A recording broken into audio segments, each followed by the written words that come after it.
Hello friends, कैसे हो आप सब। गुड मॉर्निंग सभी को। आज है 21 जनवरी और आज के जो भी चर्चित मुद्दे हैं आज हम लोग उसके बारे में जानेंगे। तो क्लास शुरू करने से पहले आपको बता दूं कि अगर आपको वीडियो अच्छी लगे तो प्लीज इसको लाइक और सब्सक्राइब कर दीजिएगा। और अगर आपको क्लास का पीडीएफ चाहिए तो आप मुझे टेलीग्राम चैनल पर फॉलो भी कर सकते हैं। तो चलिए आज का क्लास शुरू करते हैं। क्लास शुरू करने से पहले आज का थॉट है, पछतावे से अच्छा है कोशिश करके असफल हो जाना। जीवन में सबसे ज्यादा जरूरी है कि आप कोशिश करते रहिए। असफलता अगर आती भी है तो भी आपके कोशिश करते रहने से आपके सफलता तक पहुंचने का आपका कदम बढ़ते रहे। तो जरूरी है कि आप अपने जीवन में कोशिश करते रहें और आगे बढ़ने की पूरी संभावनाओं को जो है वो आने दें। तो चलिए इसी सोच और विचार के साथ आज का क्लास शुरू करते हैं। तो आज का पहला क्वेश्चन है, हाल ही में किस राज्य में 25 वर्षों के बाद पेशा एक्ट लागू किया गया है। पेशा एक्ट जो है ये 1996 में बना था और ये ग्राम पंचायत ग्राम पंचायत का जो प्रशासन होता है वो अनुसूचित क्षेत्रों तक इसको बढ़ाने के लिए इसे लाया गया था। इसका उद्देश्य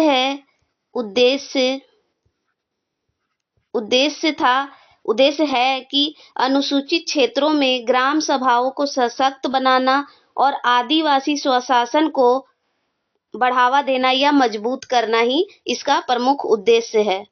और ये 1996 में बना था और 25 वर्षों के बाद अब जाके झारखंड में ये लागू हुआ है।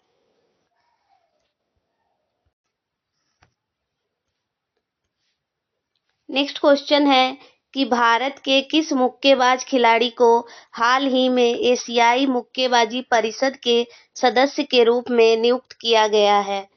तो ये विजेंद्र सिंह जो है इनको नियुक्त किया गया है सदस्य के। विजेंद्र सिंह जो है ये 2008 में बीजिंग बीजिंग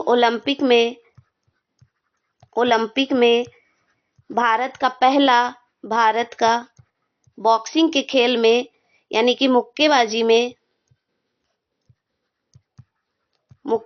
में पहला मेडल जो ब्रॉन्ज मेडल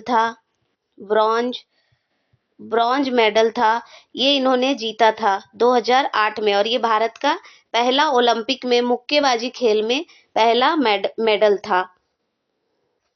और अभी एशियाई मुक्केबाजी जो परिषद है, काउंसिल है, उसके इन्हें सदस्य के रूप में नियुक्त किया गया है। इन्होंने नियुक्ति कमेटी जो थी भारतीय बॉक्सिंग के लिए वो महत्वपूर्ण मील का पत्थर रखा और इन्हें सदस्य के रूप में नामित किया है और इन्होंने उन्हें आभार भी व्यक्त किया है। गाजा गजा नहीं गाजा गाजा गाजा इजराइल के बगल में एक देश है, वहीं की बात हो रही है। तो गाजा के युद्ध के बाद पुनर्निर्माण और शासन की देखरेख के लिए किस देश के द्वारा बोर्ड ऑफ पीस बनाया गया है। तो देखिए ये बोर्ड ऑफ पीस जो है इसको बनाया गया है अमेरिका के द्वारा। और क्यों बनाया गया है, इसका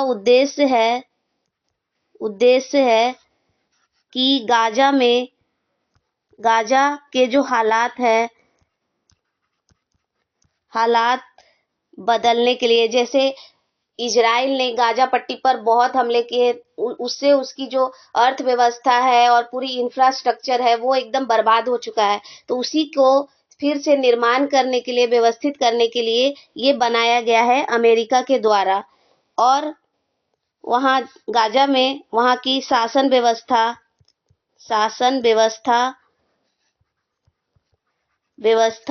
और पुनः निर्माण के लिए इसे बनाया गया है। और इसमें कई देशों को आमंत्रण भी दिया गया है, जैसे भारत, रूस, मिस्र, कनाडा, इन सब के सहित पूरे 60 से भी ज़्यादा देशों को आमंत्रण दिया गया है।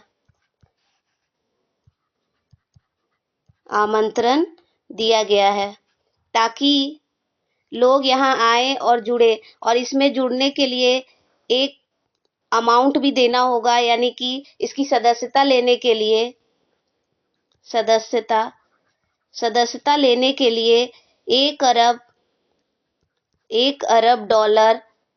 अरब डॉलर का निवेश करना होगा, तभी इसमें आप सदस्य बन सकते हैं। और इन पैसों का कहाँ यूज होगा? गाजा पट्टी में जो हालात खराब है, उनकी शासन व्यवस्था जो खराब है, उसको फिर से निर्माण करने के लिए इन पैसों का यूज होगा। चलिए अब आगे बढ़ते हैं। भारत का पहला खुले समुद्र में मछली पालन किस क्षेत्र में शुरू किया गया है? तो ये नॉर्थ बे, अंडमान निकोबार में इसे शुरू किया गया है, यानी कि ओपन सी मछली पालन का जो व्यवस्था है वो अंडमान एंड निकोबार में शुरू किया गया है अभी हाल ही में। अंडमान के श्री विजयपुरम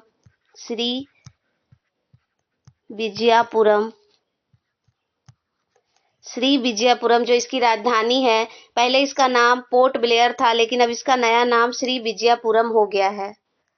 यहीं पर ये शुरू किया गया, और इसे किसने शुरू किया है? तो अर्थ एंड साइंसेस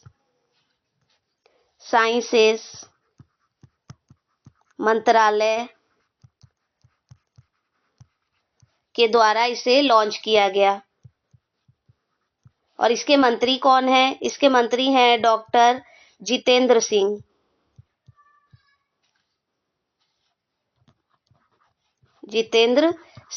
इसके मंत्री हैं। और ये क्यों किया गया है? ताकि भारत की ब्लू इकोनॉमी यानी कि जो समुद्री अर्थव्यवस्था है भारत की, उसको बढ़ाने के लिए इसे लॉन्च किया गया है। और ये अंडमान एंड निकोबार में नॉर्थ बे में इसको लॉन्च किया गया।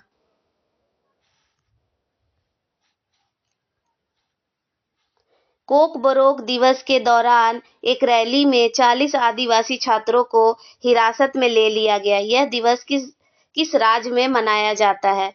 तो देखिए, कोकबोरोक जो है ये एक भाषा है और ये त्रिपुरा की एक भाषा है ऑफिशियल। इसी को इस टाइम पे आयोजन हो रहा था, वहीं पर कुछ भगदड़ मच गया और कुछ प्रदर्शन किया छात्रों ने, इसीलिए पुलिस के द्वारा इन लोग को हिरासत में ले लिया गया। और ये कब मनाया जाता है? ये 19 जनवरी को ये मनाया जाता है। और ये ऑफिशियल भाषा कब बना था? 19 जनवरी 1979 को ये ऑफिशियल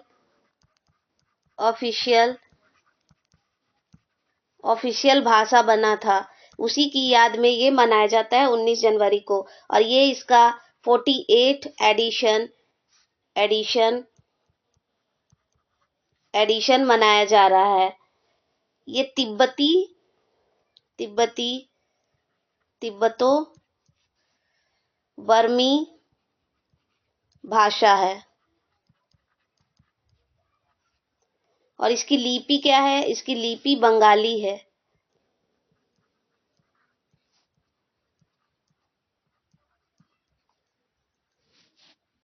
त्रिपुरा की राजधानी कहाँ है? अगरतला इसकी राजधानी है। इसकी स्थापना कब हुई थी? 21 जनवरी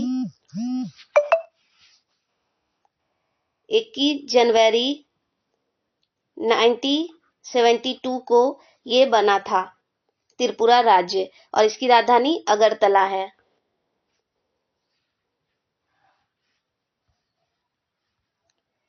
विदर्भ ने पहली बार विजय हजारे ट्रॉफी 2025-26 का खिताब किस टीम को हराकर जीता है?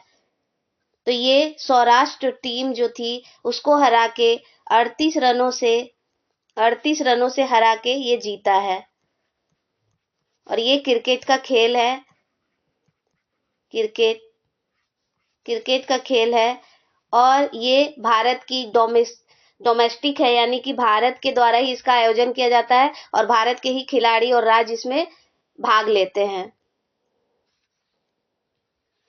इसका फाइनल मैच 18 जनवरी 2026 को आयोजित किया गया और इसमें सौराष्ट्र ने जीत हासिल किया और ये घरेलू मतलब भारत की घरेलू प्रतियोगिता है। प्लेयर ऑफ द मैच जो रहे, प्लेयर ऑफ द मैच जो रहे वो थे अर्थव Taide. Player of the series,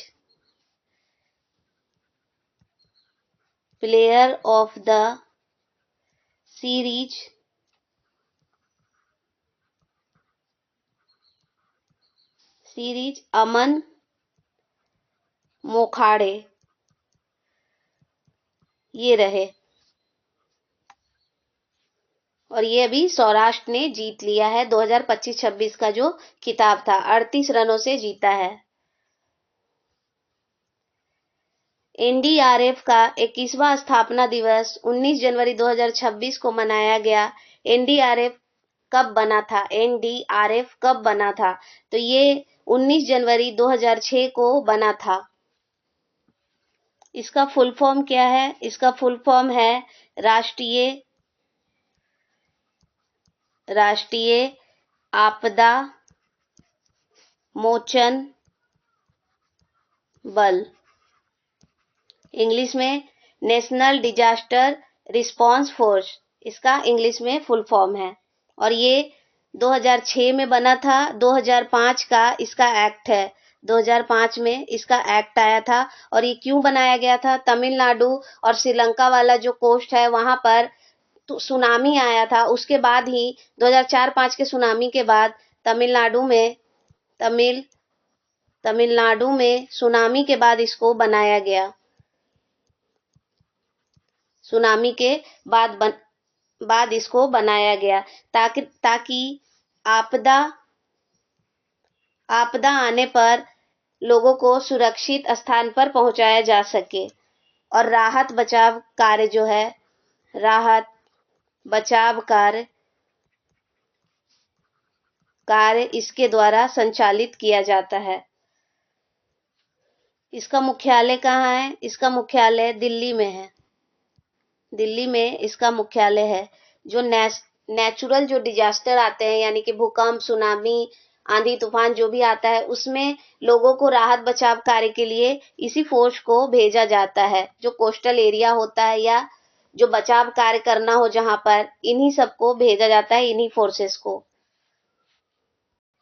और ये इसका 21वां स्थापना दिवस मनाया गया 19 जनवरी को और इसके 20 साल पूरे हो गए और 21वां चल रहा है। इसका आदर्श वाक्य क्या है? इसका आदर्श वाक्य है आपदा सेवा सदैव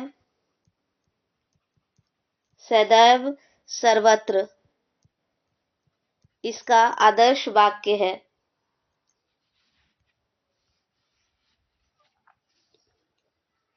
मारुति सुजुकी द्वारा मेगा कार प्लांट भारत के किस राज्य में लगाया जा रहा है? तो ये गुजरात में लगाया जा रहा है मारुति सुजुकी द्वारा मेगा कार प्लांट और ये 2029 तक पूरा हो जाएगा, मतलब खुल जाएगा। बन रहा है और 2029 तक ये पूरा हो जाएगा। एक जगह है खारोज ये जगह है, वहीं पर ये स्थापित किया जा रहा है गुजरात में।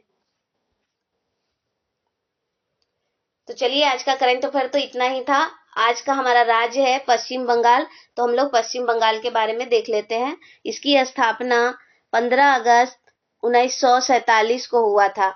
देखिए इसकी स्थापना कैसे हुई। जब पश्चिम बंगाल एक मैप के थ्रू समझते हैं, अगर ये मान भी लें तो ये जो है पूरा एक ही एरिया है, लेकिन ये भारत के पूर्वी एरिया में है, पूर्वी क्षेत्र में पड़ता है, लेकिन इसको हम लोग पश्चिम बंगाल क्यों कहते हैं? क्योंकि पश्चिम बंगाल दो भागों में बट गया। एक तरफ जो हिंदू बहुल क्षेत्र थे, हिंदू बहुल क्षेत्र, और एक तरफ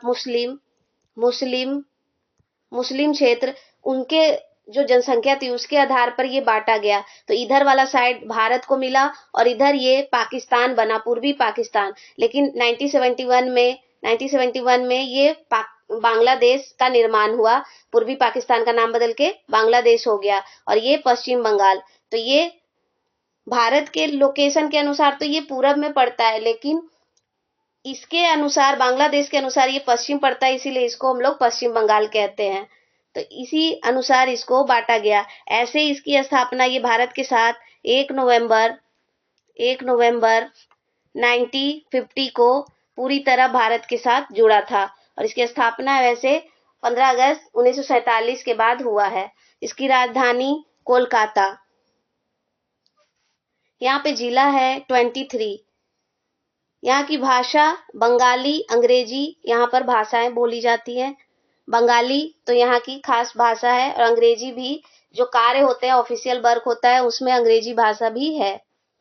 इसका बॉर्डर नेपाल, बांग्लादेश, भूटान, उड़ीसा, झारखंड, बिहार, असम, सिक्किम इन सब से लगता है। यानी कि जो इंटरनेशनल बॉर्डर है वो नेपाल, बांग्लादेश और भूटान के साथ लगता है और उड़ीसा और झारखंड, बिहार, असम, सिक्किम ये सब भारतीय राज्यों के साथ इसका बॉर्डर शेयर होता है। इसके मुख्यमंत्री हैं वर्तमान में ममता बनर्जी। राज्यपाल इसके हैं सीवी आनंदा बोस, जो अभी वर्तमान में है। विधानसभा सीट 294 है, लोकसभा सीट 42, राज्यसभा सीट 16। क्षेत्रफल इसका है 88,752 वर्ग किलोमीटर और ये जनसंख्या के अनुसार चौथा सबसे बड़ा राज्य और क्षेत्रफल के अनुसार 13वां सबसे बड़ा राज्य है।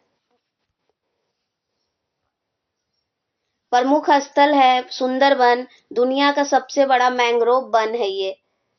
प्रमुख नदियां यहाँ पर गंगा को वहाँ हुगली कहा जाता है, दामोदर नदी है, तीस्ता नदी, महानंदा, जलढाका, रेद्धक, कांगसावती, अजय, मयूरसी, ये सब वहाँ पर प्रमुख नदियां हैं।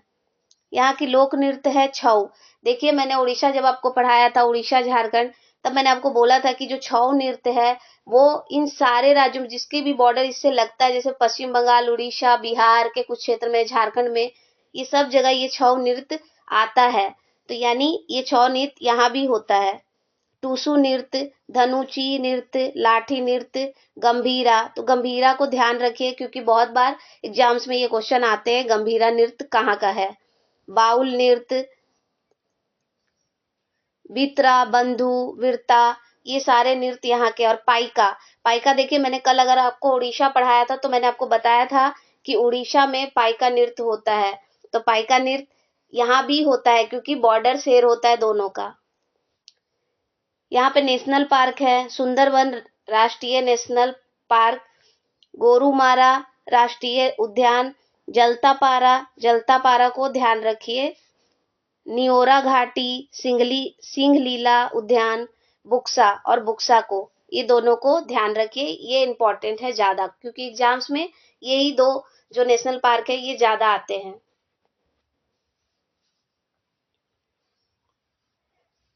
रामसर स्थल यहाँ पर सुंदरवन वेटलैंड है, ईस्ट कोलकाता वेटलैंड्स, ये दो रामसर स्थल है यहाँ पे।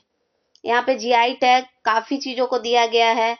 तो देखिए, दार्जिलिंग टी जो है ये भारत का सबसे पहला, यानी कि 2004 और 5 में सबसे पहले दार्जिलिंग टी को दिया गया था, यानी चाय। तो ये भारत का पहला है जो जीआई टैग दिया गया किसी भी वस्तु को। तो 2004-5 में ये दार्जिलिंग टी को ही दिया गया था।